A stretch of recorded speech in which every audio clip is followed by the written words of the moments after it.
Hello student, welcome. हमारा जो आज का टॉपिक है वो है क्लास 10th के लिए कोऑर्डिनेट ज्योमेट्री। Coordinate geometry. वैसे तो कोऑर्डिनेट ज्योमेट्री जो बहुत वास्ट लेवल की है, लेकिन क्लास 10th हम उतना ही करेंगे जितना कि हमें क्लास 10th के लिए ज़रूरत है। तो इसके लिए हम सिंपल समझते हैं कि कोऑर्डिनेट ज्योमेट्री है क्या। ये है एक्स एक्सिस और ये है वाई एक्सिस। यहाँ पर x के पॉजिटिव होते हैं, यहाँ पर x के नेगेटिव, x एक्सिस के, यहाँ y के पॉजिटिव, y के नेगेटिव। तो यहाँ पर सारे मतलब जो भी जितने भी वैल्यूज हैं 1 2 3 4 पॉजिटिव होंगे, जैसे 1 2 3 यहाँ पर सो ऑन इन्फिनिटी तक, यहाँ पे -1 -2 -3। सिमिलरली y का 1, y का 2, y का 3, यहाँ पे नेगेटिव y का -1, y का -2, y का -3। तो कहने का मतलब है कि तो एक जो हम जो लोकेशन जो लोकेट करते हैं, आपने देखा होगा कि जो भी हम गूगल मैप में लोकेशन लेते हैं तो वहाँ पे एक एरो सा बन के आता है। वो क्या करता है, हमारी अर्थ से जो भी है एक्स एक्सिस और वाई एक्सिस का जो पूरा डिस्टेंस है वो लोकेट करता है। तो ये जो कॉन्सेप्ट बना है ये कोऑर्डिनेट ज्योमेट्री से ही बना है। ये इसकी बहुत अच्छी एग्जांपल है। तो अभी इसको लोकेट कैसे करेंगे। मान लो हमारे पास एक्स का 1 है और वाई का 3 है।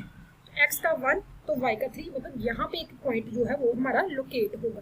तो इसको हम ऐसे लिख देंगे 1 और 3। मतलब पहला जो होता है वो एक्स एक्सिस का होता है, दूसरा जो होता है वो वाई एक्सिस का होता है।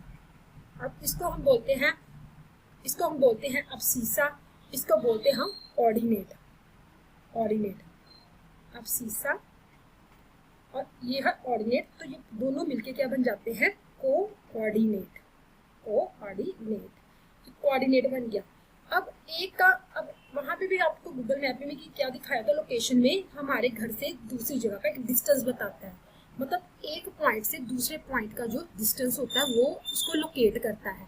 तो इसका मतलब है कि हमारे घर की लोकेशन का दूसरी जिस जगह हमने जाना है उस लोकेशन, उन दोनों के डिस्टेंस को बताने के लिए हमें यहाँ पर भी क्या चाहिए, जैसे दो पोजिशन चाहिए। जैसे एक हो गया ए का x1 y1 और बी का हो गया x2 y2। मतलब ये x एक्सिस और y एक्सिस से कौन सी जगह पर ये लोकेट कर रहा है। सिमिलरली y का भी ऐसे बताया गया है।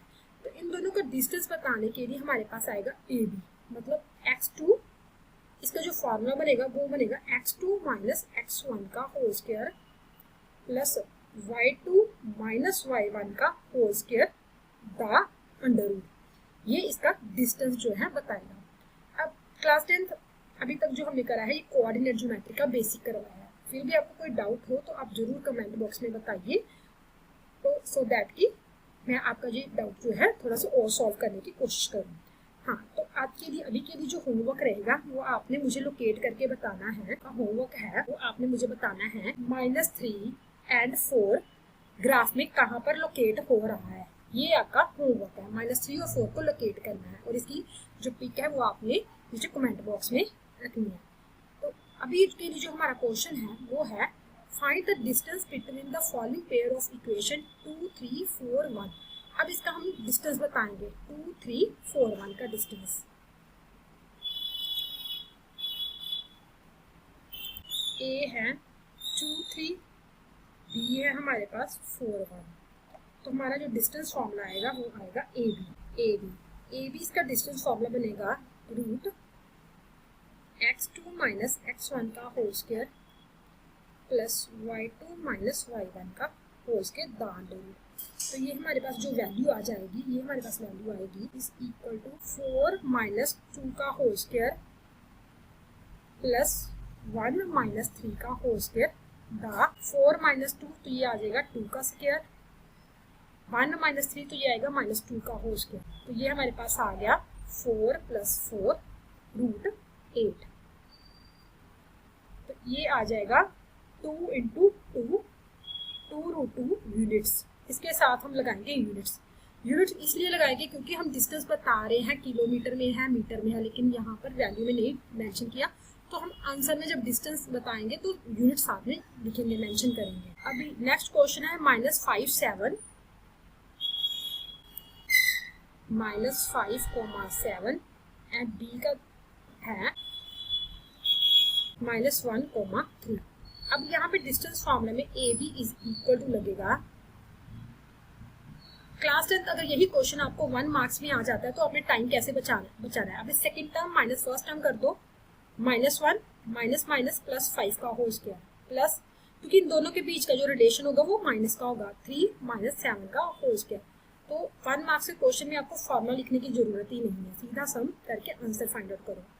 4 का होल स्क्वायर प्लस -4 का होल स्क्वायर, तो ये आ गया हमारे पास 4 का स्क्वायर 16 प्लस -4 का स्क्वायर भी 16, क्योंकि माइनस का स्क्वायर लगेगा तो वो क्या हो जाएगा, प्लस में ही हो जाएगा। तो ये आएगा √32। अब √32 के लिए इसके क्या करेंगे, √2 के फैक्टर होगा 2, यानी 5 टाइम्स 2। तो ये हमारे पास आएगा, एक 2 इधर से आ गया, एक 2 इधर से आ गया और √2 ये आ जाएगा। तो ये आएगा 4√2 यूनिट्स, 4√2 यूनिट्स आ जाएगा। तो क्लास 10 ये हमारा फर्स्ट क्वेश्चन का सेकेंड पार्ट। अभी हम करेंगे third part, A B minus A B, A B minus A B.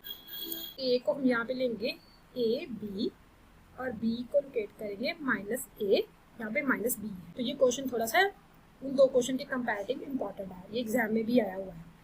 अब ए बी की वैल्यू वैसे ही करेंगे, सेकेंड टर्म में से फर्स्ट टर्म माइनस ए का whole square plus minus B का होल स्क्वायर। कैसे आया ये वाली टर्म में से नीचे से ऊपर माइनस करा, माइनस ए माइनस बी तो ये हमारे पास आ गया -2a का होल स्क्वायर प्लस -2b का होल स्क्वायर। यहाँ से -2a स्क्वायर माइनस का स्क्वायर प्लस हो जाएगा, तो यहाँ पे आएगा 4a स्क्वायर और यहाँ पे क्या आएगा 4b स्क्वायर। अब इसको सॉल्व कैसे करेंगे, 4 कॉमन लेंगे, a square plus b square. यहाँ पे थोड़ा सा ध्यान रखने की बात है कि अंदर स्क्वायर है, बाहर यहाँ पे स्क्वायर नहीं है हमारे पास। तो 4 का रूट क्या आता है 2, ये 2 बाहर आ गया, लेकिन ये रूट के अंदर रहेगा। क्यों, क्योंकि ये सिंगल स्क्वायर है।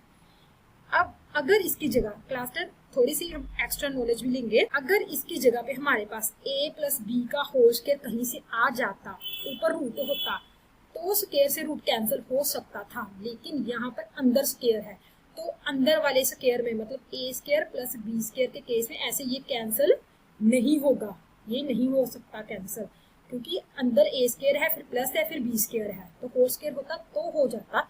तो यही इसका यूनिट्स में आंसर आएगा, ये हमारा यूनिट्स में आंसर है। Thank you students.